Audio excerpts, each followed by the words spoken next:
Hi ළමයි කොහොමද? අනේ මන්ද මම මේ ඔයගොල්ලන්ට කතා කරන්නේ මම මේ කියන දේවල් වැරදිද කියලා මන් දන්නේ නැහැ. ඒත් මට මේ හිතෙන දේවල් මං දකින දේවල් මම මේ කියන්නේ. අ මං අද දෙයක් දැක්කා.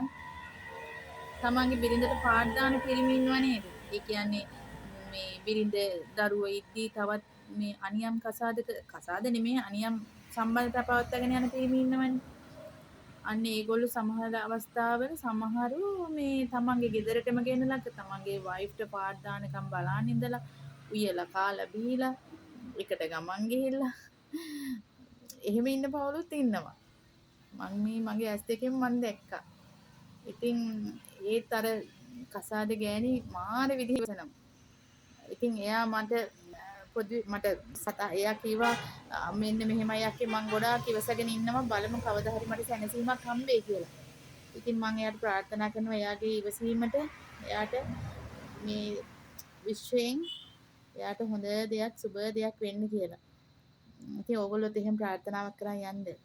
ගෑනු ගොඩාක් අසරණයි. දරුවෝ හින්දා දාලා යන්න බැරිව ඉන්නවා. යන්න තැනක් නැතුව ජීවත් වෙනවා. ඉතින් එහෙම වුණාම මේක පිරිමි දැනගන්න ඕනේ. එක දෙයක් කරන්න ඉස්සෙල්ලා එකපාරක් නෙමෙයි දෙපාරක් නෙමෙයි 10 පාරක් හිතලා වැඩ කරන්න. අසරණ වෙන්නේ දරුවෝ. නේද?